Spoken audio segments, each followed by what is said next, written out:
recording now. We are recording so that students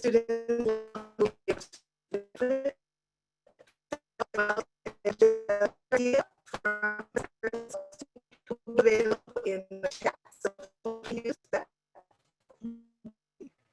Right. Okay. I urge you to put your in speaker, your Zoom and speaking, which will be the okay. Turn over to see Oscar is the Chief Empowerment Officer, Founder and Chief Empowerment Officer at Aspira Consulting. All right, thank you, Kathy. Good, well, it's afternoon for, I believe, all of you, assuming you're not on the West Coast, because I'm on the West Coast, located in the San Francisco Bay Area. And I do also on this morning, well, again, morning for us, is Oscar Garcia, who also works with Aspira Consulting, helping out with a lot of the logistics, moderating, and quite frankly, everything else, you know, that I don't know how to do, which is quite a bit, okay?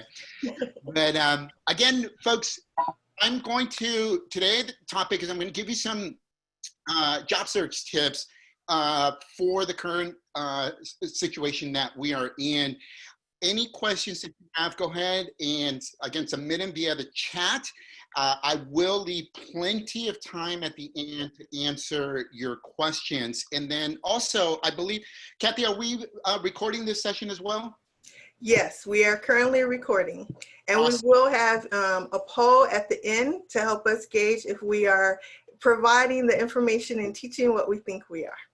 Perfect, perfect. All right. Well, excuse me, folks. Drop in the chat. Let me know what your major is, or you know, was what you majored in. You know, if you're an alumni, I'm curious. You know, I want to understand a little bit more about kind of each of your backgrounds here. But let's get started here. Here's the agenda. I like to keep things really simple.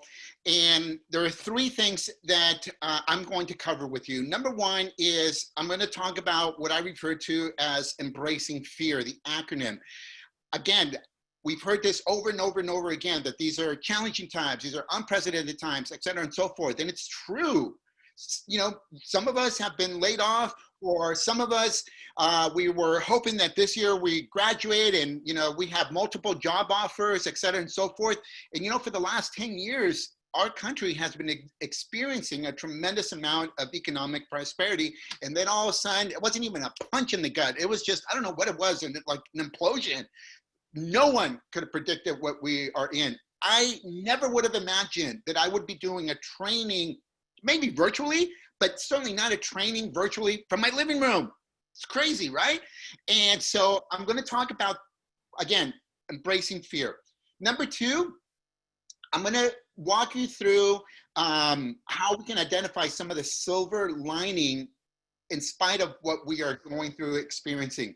And then lastly, I will obviously give you the job search tips to help you, okay? Many of you are I know how you are, because this is the way I used to be, like very logical, like, Oscar, can you just get to the point?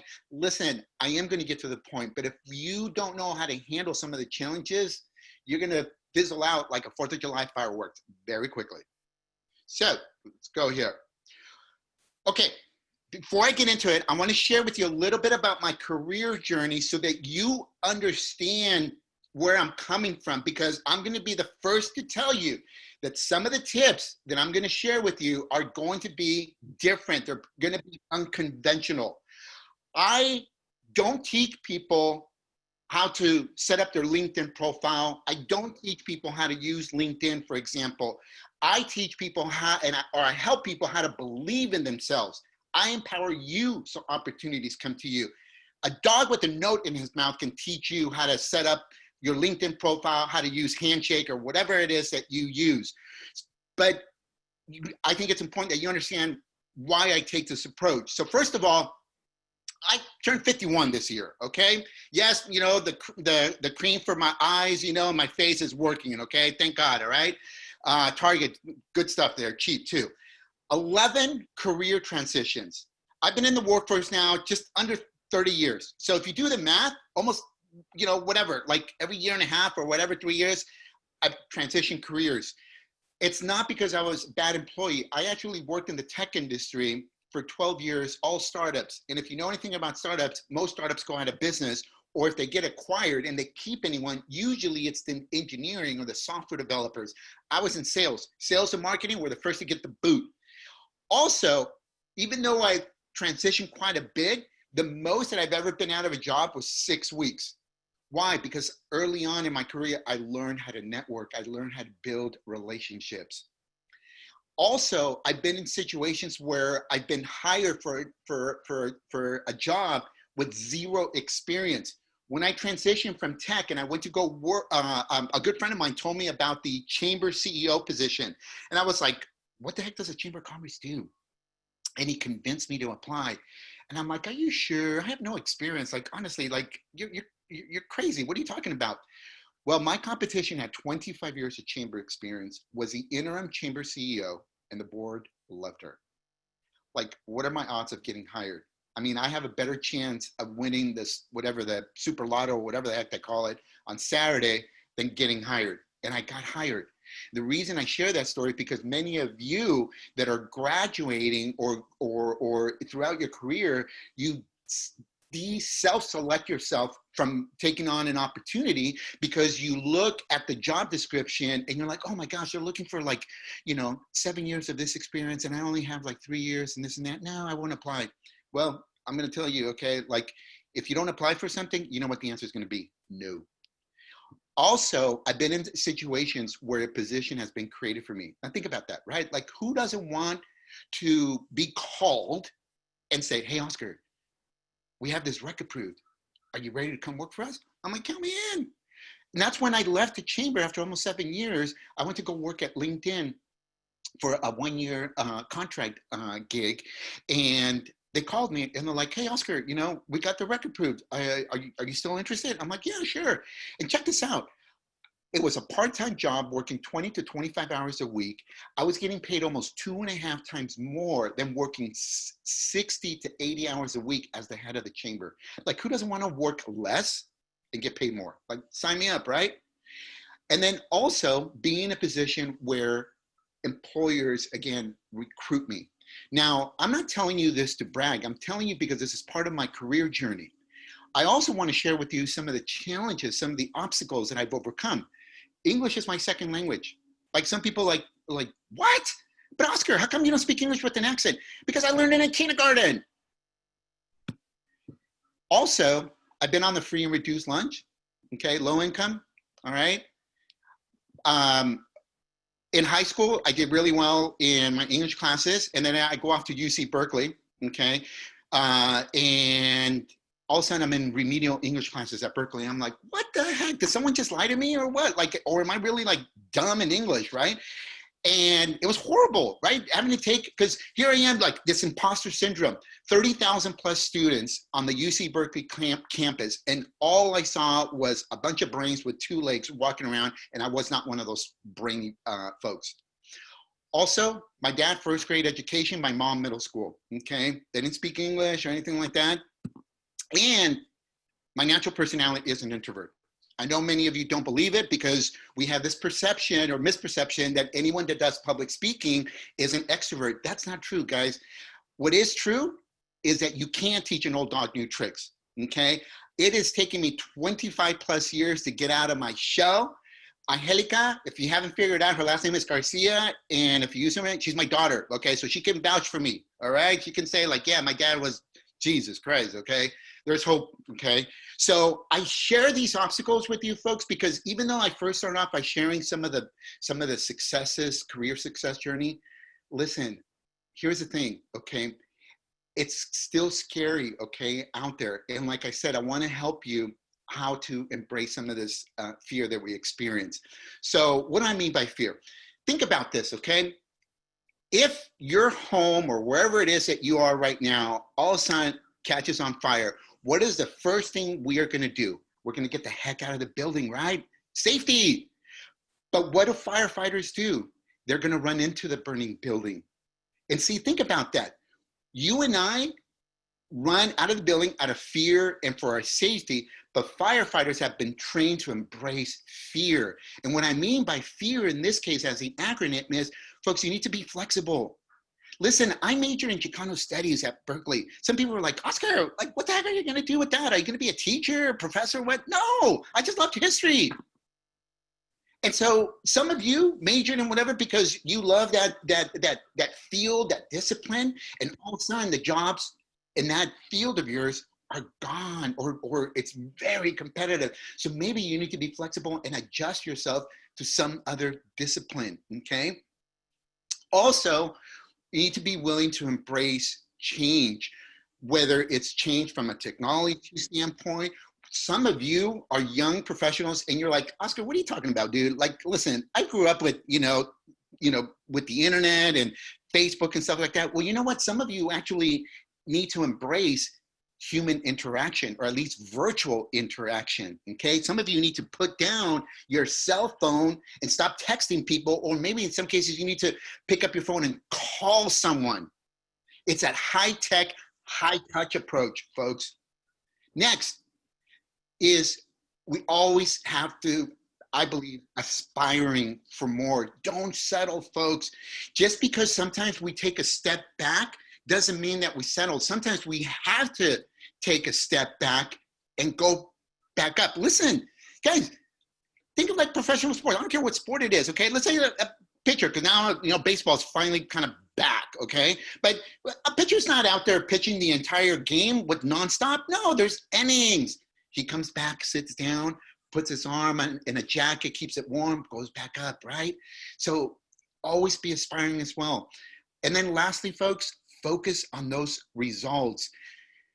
I'm going to get it at the end. I'm going to talk about it in terms of the results. But listen, if you are doing something as far as applying for work and you're not getting the results, stop banging your head up against the wall. I have had some people where like, Oscar, I applied to 50 jobs online and I haven't even heard from anyone. And I'm like, dude, wouldn't you think that after maybe the 5th or 10th time, like a banging your head up against the wall, it's not working, like you would stop and like, this isn't working, I need to try something else, okay? Focus on those results, folks. That's what I mean by embracing fear. Now, let's talk about identifying kind of that silver lining and really also helping you identify what your passion is. First of all, folks, listen, we all go through challenges. Challenges stink, but challenges can also be fertilizer, right? Isn't manure crap? It is, folks, okay? It's how we react to those challenges that it's our decision, up to us. See, all the obstacles that I went through, and I went through many more, I just chose to turn that into fertilizer. But let's talk about looking for that fertilizer here, okay?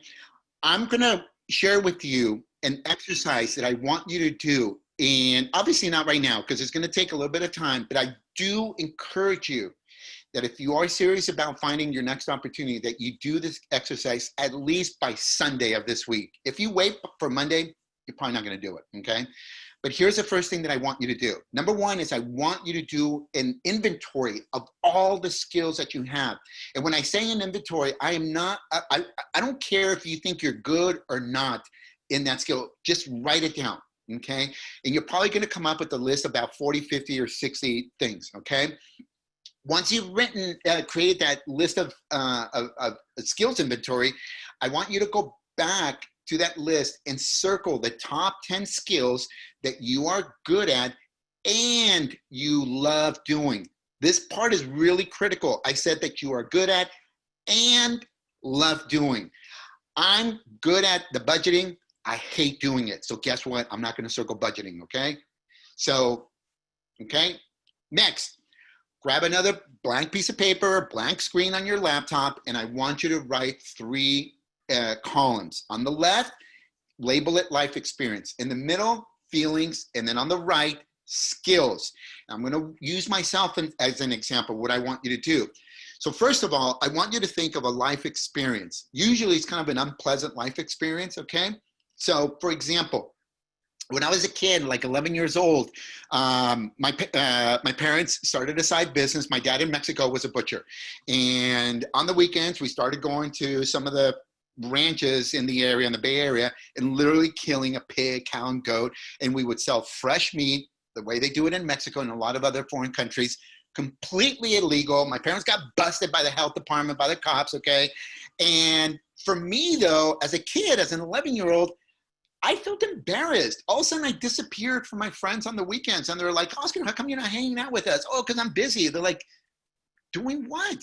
I'm just busy. No, I was embarrassed to tell them that my hands were cleaning the pig intestines to make chorizo, okay? But a skill that I learned from that was a work ethic. Because while most, back then it was cartoons, Saturday morning cartoons, okay? I believe there was no YouTube, okay, back then. But back then, okay, at 7 a.m., as an 11-year-old, 12-year-old, 13, 14, 15-year-old, my rear end was up helping my parents the entire weekend.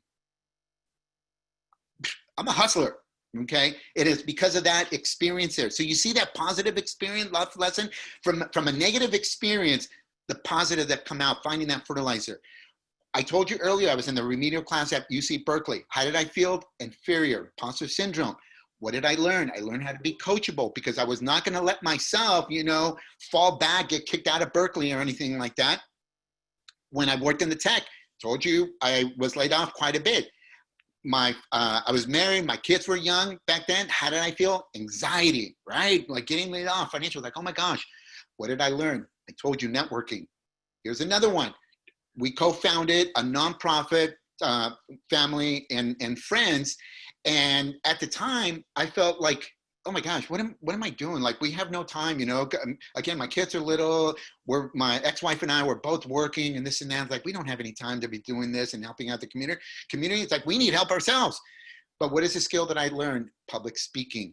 And then lastly, when I went to go work at the Chamber of Commerce, again, I felt that I was unqualified for that position. But the skill that I learned is collaboration. So walk yourself through this exercise as well. Next, the last part that I want you to do is to help find your passion. Same thing, write 3 columns and label the left column, top skills, middle column, your values, and then the right column, your purpose. And remember earlier when I told you to do your skills inventory and circle the top 10 skills, on the left, you're gonna write what those top 10 skills are. And your values, and again, your purpose. And the last thing I want you to do is do a mapping of the 3. And let me give you an example. So for me, those of you that are introverts can understand this. We're listeners. You know, we're not necessarily the first ones to raise our hands and speak in public. We take it in, we listen. What does that do? You know, or why do I do that? Because for me, I also value building relationships. And one of the things that we all, I don't care if you're an extrovert, introvert, ambivert, whatever the heck, you know, all the labels are out there. We all as human beings want to feel heard, listen, and that helps with relationship building. And what's my purpose? I love creating win-win situations. I'm doing this webinar completely for free, you guys. Okay, it's a win-win. It's a win for me because I love helping, you know, other people. It's a win for you that are participating because you're going to get some tips. It's a win for Kathy and the career development that they're offering something of value to you. That's, you see that? Listen, relationships, win. And when you do this, it helps you again identify what you really are interested in doing, like career-wise. It also helps you when you're going through the interview process or even informational interviews. When someone says, hey, why do you want to do this? Like, you have a story to tell and you come across like, bam, on point. People are going to be like, damn. All right, let's get into some job search tips now here. All right, here we go. So number 1, what I want you to do, folks, is I want you to rally your dream team. Listen, one of the things that I've noticed, at least here, and I think it's across the country, okay, at least when with this whole coronavirus, like these news briefings and stuff like that here, right? The governor here always has his posse, you know, his flank people when he's giving his talk and update and so forth. What does he do? He rallied his team. It's not just ham speaking, okay? And so we need to rally our team as well in challenging times. Now, what I encourage you to do as far as your team is put together what I call your personal advisory team. And there are 5 main people that should be part of your team. Number 1 is the obvious one, a mentor, okay? Now, sometimes the question that I get asked from people is, how do I find a mentor? Okay, I told you earlier that I like to keep things really simple, and also that I'm an introvert, okay? So the way to find a mentor is just go up to someone, not literally, okay? But just like, hi, I'm Oscar Garcia. Don't ask them if they want to be your mentor. Start building that relationship. Earn their trust, credibility, and vice versa. Let that relationship flow naturally. If someone was to come up to me and say, Oscar, hey, would you be my mentor? I probably would say no, because I have this perception that being a mentor carries a lot of responsibility and a lot of time commitment that, no, I would love to, I love helping people, but I don't want to commit to that. But you know what? I have people that they call me like, Oscar's my mentor, and I don't feel like I am, but it's because it's just a natural evolution of that relationship. Number 2, find a promoter. Okay, a promoter is someone that knows your skill sets, knows what you're interested in, loves your personality, and has his or her antennas up. And when an opportunity comes up, you're top of mind. They're like, oh my gosh, you need to talk to Oscar. That's what happened. Last week, I did a virtual workshop for a tech conference in Equatorial Guinea. I didn't even know where the heck that country was. I had to go on Google. I'm like, oh my gosh, Central African country, right? And they speak Spanish. Like, what? Really? It's the only African country whose official language is Spanish. And so I was referred to that opportunity by a good friend of mine through the US State Department. She's my promoter. A connector isn't necessarily someone that's connecting you to an opportunity, but just connecting you to like-minded people.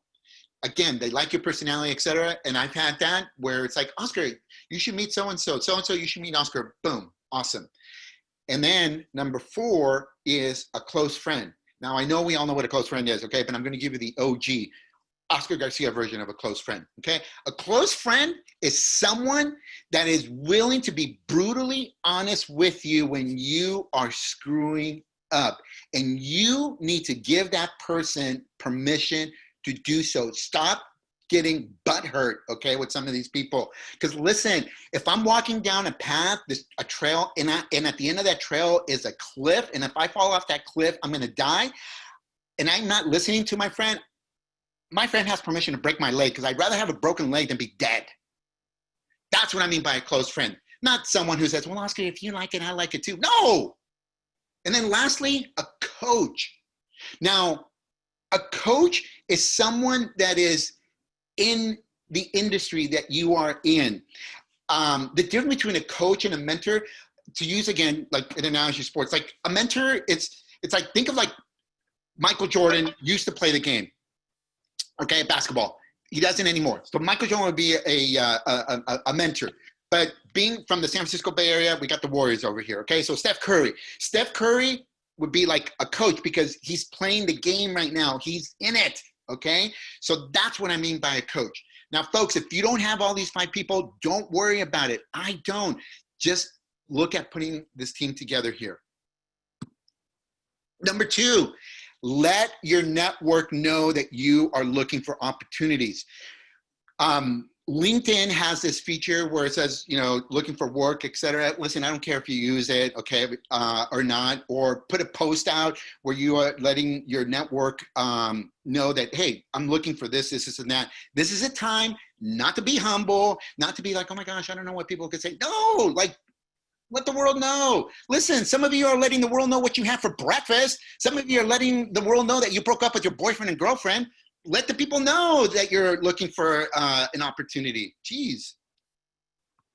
Number 3, you need to work in crafting your career story. This is very important because it helps in many ways, but one of them is in those first impressions when you are reaching out to people. And let me help you out in terms of crafting this career story, okay? Again, keeping it really simple. There are 3 main parts to your career story. First one is your why. Why do you do what you do?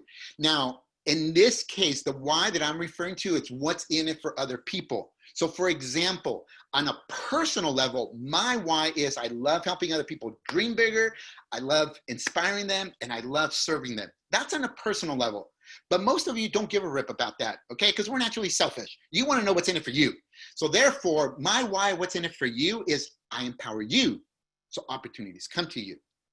And so when you are interviewing for an opportunity, your why needs to be what's in it for that company. What do you bring to the party, okay? Number two, who are you? By this, I'm referring to what are some of your personality traits, okay? And then number three, what is your career journey thus far? Some of us have a challenge where it's like, Oscar, I haven't really done, much, work experience. No, you know what it is even, I went back, you guys, I told you earlier about my work ethic that I learned when I was a kid, okay, with my parents. You think I learned that work ethic in college? You think I learned it, as a 50-year-old? No, I learned it way back. So that's part of my story. See, some of us don't neglect some of our struggles or some of the other experience because it's not traditional. No, you guys, you're blowing it, okay? That is part of your journey, okay? And then lastly, along with that line is your vision, okay? Now, I'm not Tony Robbins here, okay, where I'm like gonna help you create a 10-year plan, all right? I don't even know what I'm gonna have for breakfast because I haven't even had breakfast yet, okay? Let alone 10 years. But at least have some idea of like 6 months down the road, a year down the road, where you might see yourself and how you fit into where the company or that position is going. So these three components are important. Now, I want to show you an example of a career story, and I actually want to use Angelica here. So she says, I'm a master's student at San Jose State University who aspires to one day become a professor of ethnic studies. My goal as a future educator is to help create an engaging, creative, and strong educational foundation for future generations. My passion for education has been an ongoing cause that has led me to volunteer for organizations such as Mesa de la Comunidad and Aspira. By pursuing my passion for academia, I hope to expand my horizons and gain more insight into a world of limitless possibilities. Folks, she talks about the three things that I mentioned, including her vision. Obviously, she doesn't have any experience being a college professor. She wants to be a college professor, okay? She's selling her vision. And see, some of you that are on this that are relatively new or going to be going out into the workforce, what I hear a concern is, I don't have work experience. You're right, you probably don't. But can you sell your vision the way Angelica does it? Because I'm also going to tell you something, okay? I know a lot of 40, 50, 60 plus year olds that have a tremendous amount of experience, but they're horrible at telling their career story. All right, number 4, create our target list, folks, okay? Stop applying for jobs online. You have statistics say that you have a 3% chance of getting an interview if you apply online. But if you are referred to an opportunity and the person is at a director level or higher, you have a 91% chance of getting hired, okay? But what you need to do is put together that target list of 10 to 20 companies that you really want to work for. Do your homework, your research on those companies, the culture, what are they sharing? What are some of the challenges that they're going through, etc. Like really get to know them, okay? So it's important, again, that target list. Number 5, have an entrepreneur mindset. Now, I'm not saying that to be an entrepreneur, just think in terms of what's in it for the company, okay? And I encourage you to put together what I call a value proposition proposal. Once you are in that interview stage with these companies, you've done your research, like I told you, okay, on these companies and done some informational interviews, and you've put together a 90-day plan of what you're gonna do for that company in that role. Now, does it have to be, is it gonna be 100% accurate and correct? No, but at least you are showing that, again, like I said, you understand the needs of the organization, the position, the industry, et cetera, and you're tying that to your skill sets.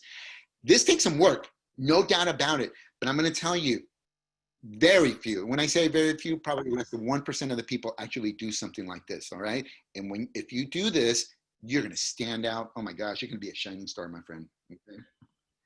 Number 6, start doing some informational interviews. Reach out to people, okay?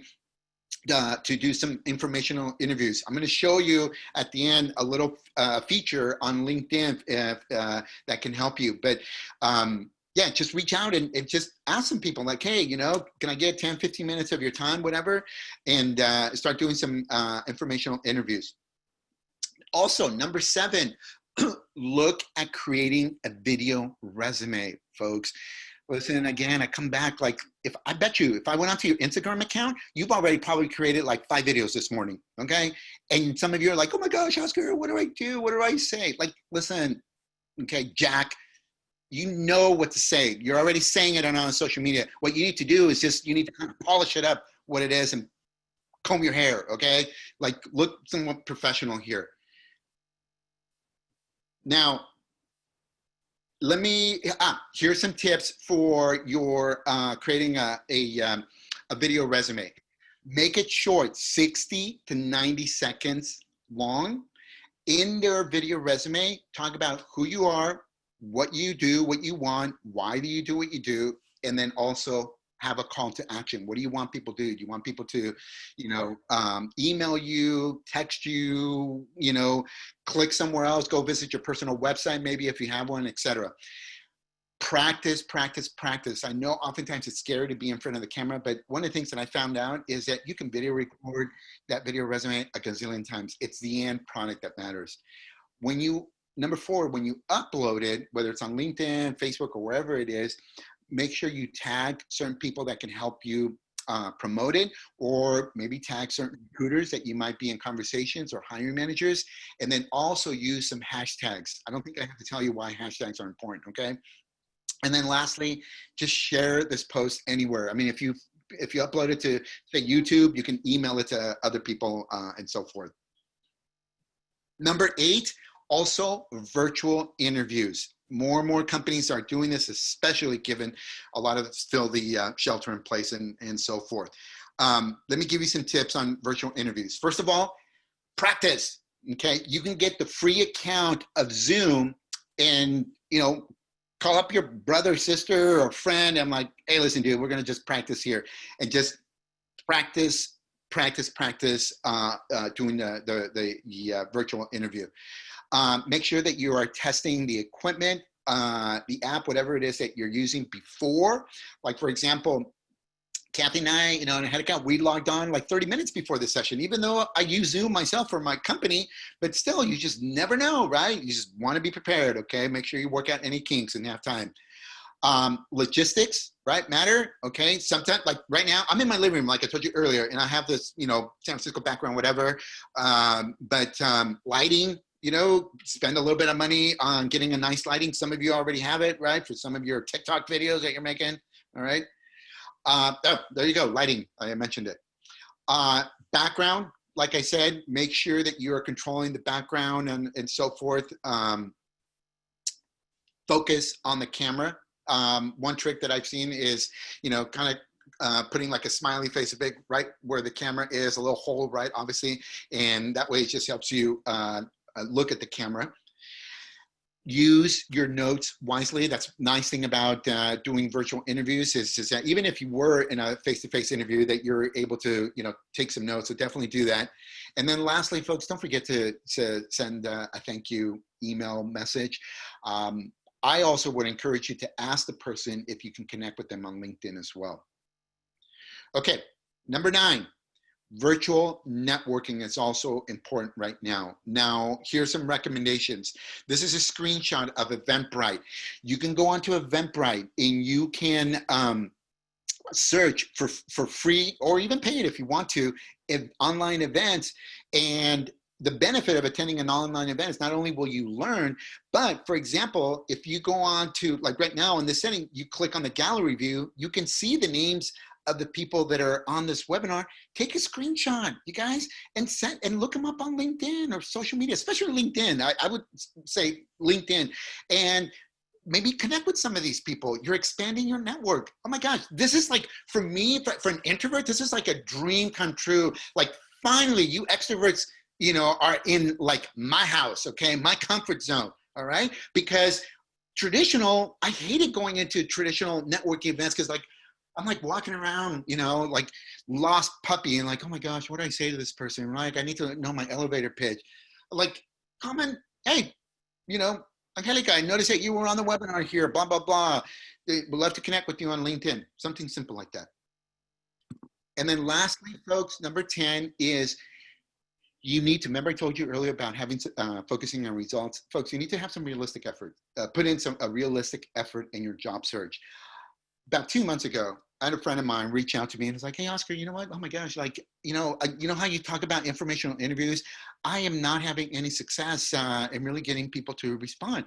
And I said, how many people have you reached out to? And he's like, 12. I'm like, you need to reach out to more people, okay? You really do. And so let me show you what I mean. So I'm gonna give you 2 scenarios. First scenario is we're gonna assume they have a 20% kind of close ratio, okay? What I mean by that is, let's say your goal is to get 2 job offers. So your ratio from final round interview to getting 2 job offers, let's say it's 50%, you're batting 500. So how many first round interviews do you need in order to get 4 final round? You need 20, because 20% of 20 is 4. So how many informational interviews do you need to do? 100. How many people do you need to just reach out to? 500, whether you email and text them, however it is that you reach out to. That's a lot of people. I know some of you are like, oh my gosh, really, Oscar? Yeah, these are the numbers, folks. Now let's take it the other scenario. Let's say your ratio jumps to 30%. So you're better. Still, your goal is to get 2 job offers, and let's just keep the final round at 50%, okay? So how many first round interviews do you need? 15. How many informational interviews do you need to conduct? 50, okay? Remember, 30%. How many emails, people do you need to reach out to? 170. Let's do the math, folks. There it is. See, my friend over here who's like, I only contacted 12 people, like, dude, you're getting the results. The challenge is that you need to reach out to more people. And see, many of you, again, are like, you know, Kathy and other people are like, hey, you know, do this, do that. And you're like, okay, you go do it. I'm like, dude, like seriously, like if you put the amount of effort in a job that you are in job search, you'd be fired, okay? So let me take it down a little more because it might seem a little scary. So remember I told you about 500 people total reach out? That's assuming a 20 days, excuse me, in a month, work days, Monday through Friday, you would need to reach out to 25 people a day. If it's 170 total, that's a little under 9 people a day. The truth is, folks, that's more manageable when you look at this. 9 people a day is not a lot, okay? Some of you, like I already said, you probably already texted like 15 people, okay, today. Come on, guys. All right, I'm gonna open it up to some questions, but like Kathy said, she's gonna have a poll here, and please, you know, drop in the chat too if you found this helpful. And like I said, I'm gonna open up to some questions here. So anyways, let me, before I do that, here is my contact information. There's my phone number. There's my, if you want to follow me on Instagram, my email address. If you're like super introvert and you want to check me out first on the website, there's the Aspira website. You can also connect with me on LinkedIn, go figure, okay? So anyways, Kathy, I'm gonna turn it over to you for any questions. All right, great, everybody. Thank you so much, Oscar. That was very informative and entertaining. Yay. I'm going to go ahead and start the poll in case anyone needs to leave because you're on your lunch breaks, etc. Because I'd love to get that feedback from you and know if you now feel like you have good information to be able to advocate for yourself and use your self-awareness in your job search. As that poll is coming up, please go ahead and post in the chat any questions that you have for Oscar, or you can raise your hand and I can unmute you so that you can speak those as well. So our poll should be going. What questions do you have for our speaker?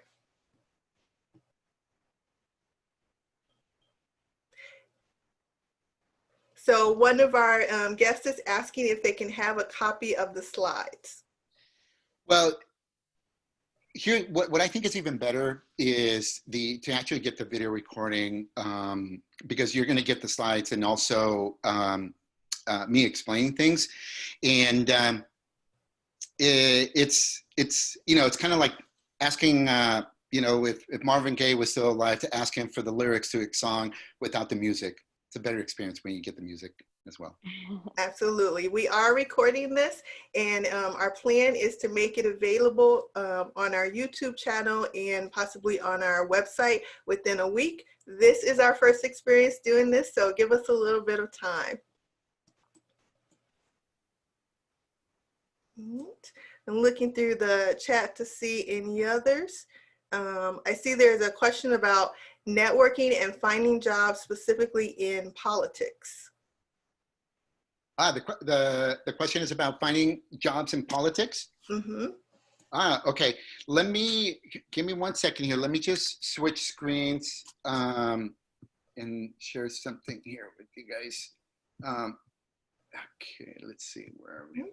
And while Oscar is looking at that, pulling that up for us, I see that there's another question about informational interviews. Okay. So this person has tried to add people on LinkedIn, and the reply rate is very low. So how do they reach the director level? Gotcha. So folks, here's a couple ways to do it, okay? So and this also, I think, what can address the question like in politics, but what I encourage you to do is on LinkedIn, if you're not following your school's LinkedIn page, do so, okay? On the upper right, on the left here, it says follow, so just click on that. Once you do that, any content, any post that they share, you'll see it on your feed. But the other thing that you can do is on the left side, if you click on the tab that says alumni, it will take you to this very handy, very useful search feature. As you can see, there are over 25,000 school alumni that have a LinkedIn profile.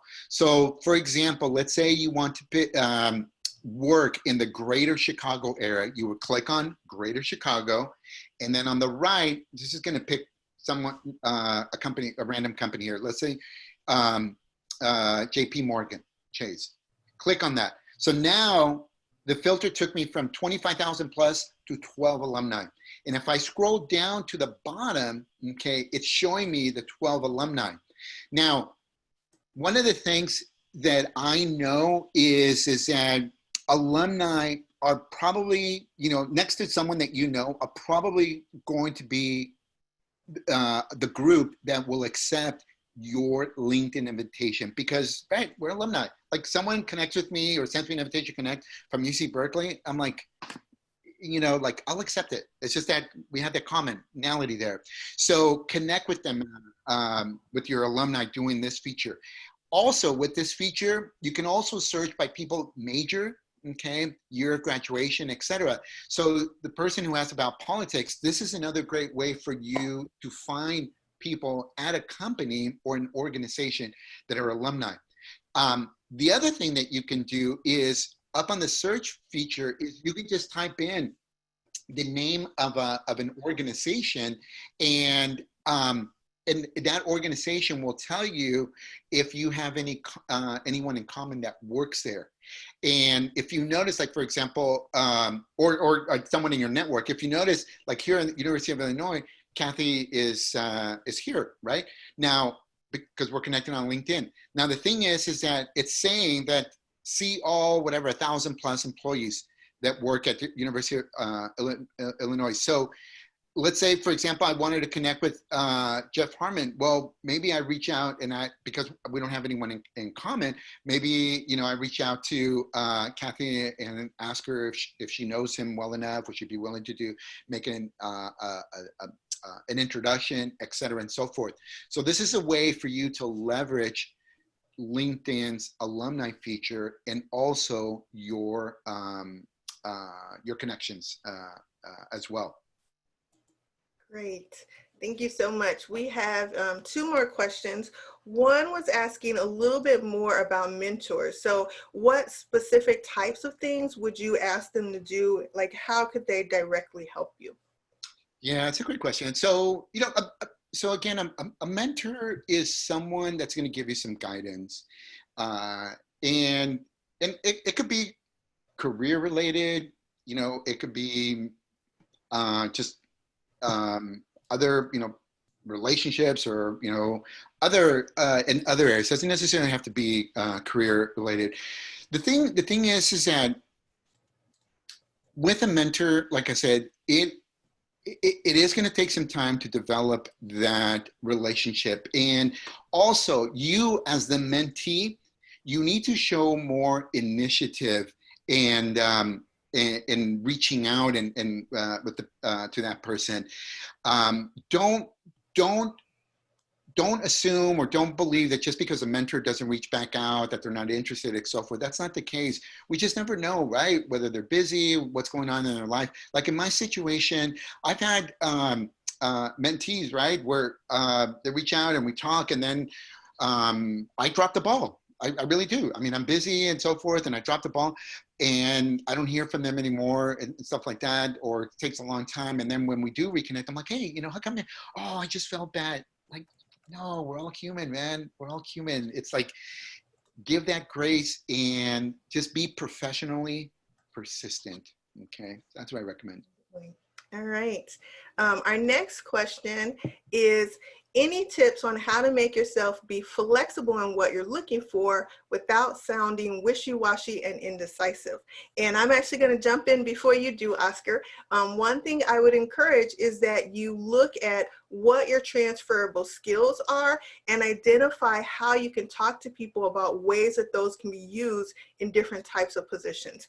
And definitely, if you're a current student, recent alum, the Career Center, people like me and my team, we can help you with that. Oscar, what else would you recommend? Yeah, so two things. One is that exercise that I mentioned in the beginning, the skills inventory, and tied into your identifying kind of what your passion. That's one. But the other thing that I want to say, folks, is that it's okay if you don't know what you want. It's okay. When you reach out to someone and you don't know what you want, tell them that. Hey, listen, Oscar, you know what? Man, I love what you're doing. I love you're doing this and that. And oh my gosh, it sounds like, it seems like you found your niche, your passion. Can I tell you something, Oscar? Honest truth is, I don't know what I'm looking for. And so, I'm needing some help. See, sometimes we are terrified to be that honest, that vulnerable, because we feel if we are, that we come across wishy-washy. Folks, I'm telling you, I'm doing a workshop next week for 40-plus-year-olds. A lot of them, even they come across wishy-washy because they've been working for a company for 20, 25 years, thought everything was hunky-dory. Now they got laid off and they're like a fish, out of water. Like, oh my gosh, what do I do? But it's okay to acknowledge we've all been there. So acknowledge that, folks. There's nothing wrong with letting someone know, hey, you know what? I don't know what I want. That's why I'm talking to you. Maybe you can help me. All right, thank you so much. We have a hand up from Julcie Grace. Do you want to go ahead and tell us your question? Yeah, I kind of came late, so I just want to know the first time they are registered for this. I was thinking it was a job. I don't know. Can you just give me maybe a summary of this one? I don't know. What is that really? I don't know if you can explain me that, because I don't really understand. Julcie, I'm sorry, you want a summary of what? Yeah, I just want you to maybe explain to me what is that about. Is that a job, or maybe I don't really know. I just came. Okay. So you joined us a little bit late. Oscar is our guest speaker today, and he's been giving us some tips on how to go about a job search during COVID-19. So we are recording this and we'll make it available on our website and on our YouTube channel within about a week. So you'll be able to look at the recording and get all those tips and look at how you can apply it to yourself. Thank you. You're welcome. You're welcome, Susan. Okay. Do we have any additional questions in our last few minutes? All right. I don't see any hands up or any questions coming through. So I am going to ask you one more question. So now that you've gotten all this great information from Oscar, please put in the chat one thing that you plan on doing. How are you going to implement some of what you've learned from this presentation? That's a great question. While you are working on that, I will just say the Career Development Center is available for all current students, as well as recent alum who have graduated within the year. We're happy to help you with your job search, with narrowing down. We're going through some of those exercises that Oscar mentioned. We also have a system called Optimal that you can use to do some of those practice interviews. Including sending that to your professors or some of your collaborators and getting feedback from them. So we have a variety of resources that you can make use of, including people like me who will work with you one-on-one as well. All right, I see some great comments coming in. Yay, creating company lists, expanding networks. Yeah, that's a great, yep. Excellent. Yeah, the video resume. Yay. That's a big one. Working on vision statements and video resumes. Absolutely.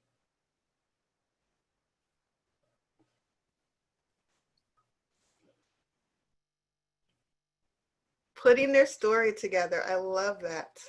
Yes, people are absolutely more engaged when you can present your information in a story format. Mm-hmm. Skills lists.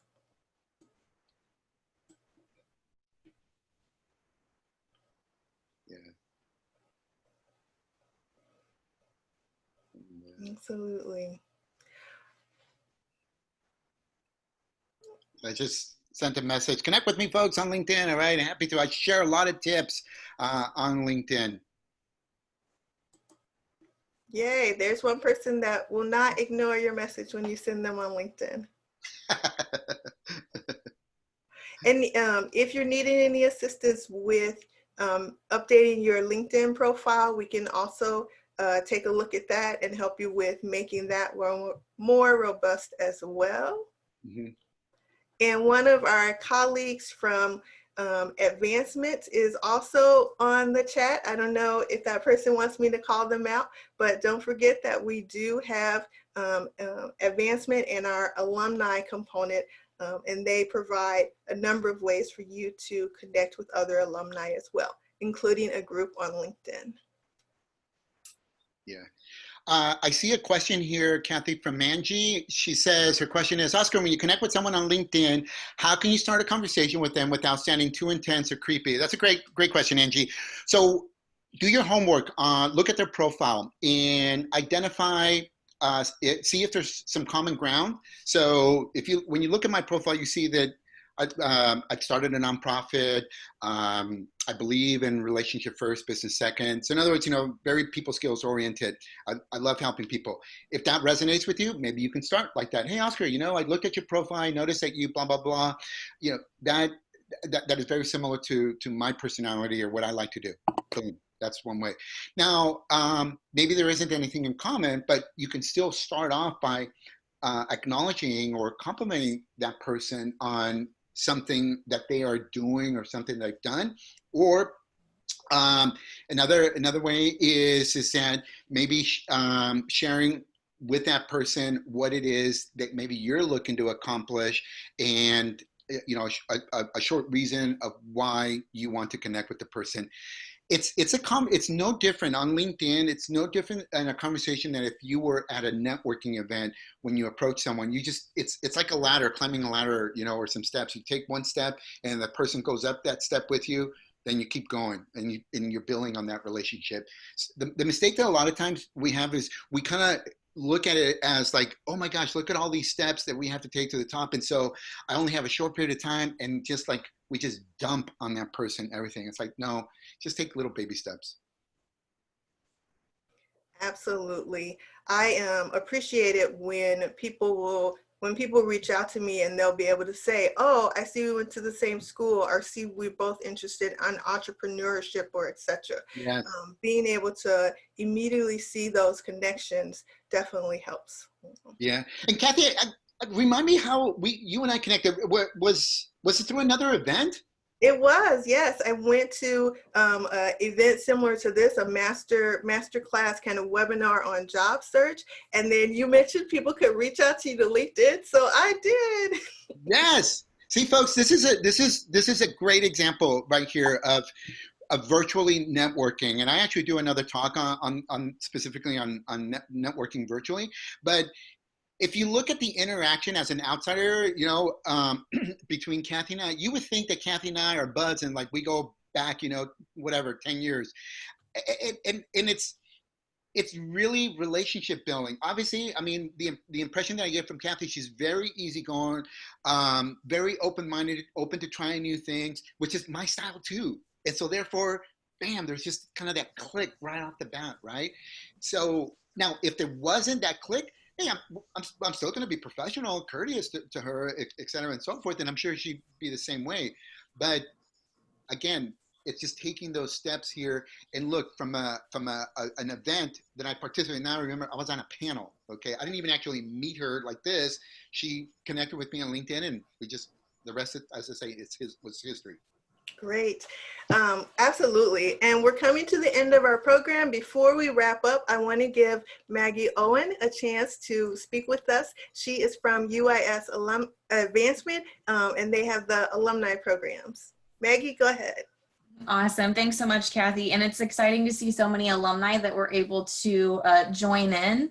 That's really exciting to see everyone. I just wanted to remind you, there are some links that I shared in the chat that are resources on our website, uis.edu/advancement, and you can just click on the alumni tab. We have some really good tips and videos and articles to kind of help you through your career search. There are also some on there that are good for budgeting and finance and other, you know, kind of personal life things, because we want to make sure that our alumni are well-rounded. And if you don't already follow us on social media, you can find us at UIS EDU alumni, and we sometimes are able to push out some additional resources throughout the year there. So thanks so much for tuning in. Yes, thank you so much. Thank you, Oscar, and thank you, Angelica. We very much appreciate this partnership. Thank you, Maggie, for your support and information. And we are going to go ahead and close out before Zoom closes us out, because I did say this was just going to be an hour. So look for the recording and reach out to us as needed. All right. Thank you, everyone. Bye-bye. Bye-bye.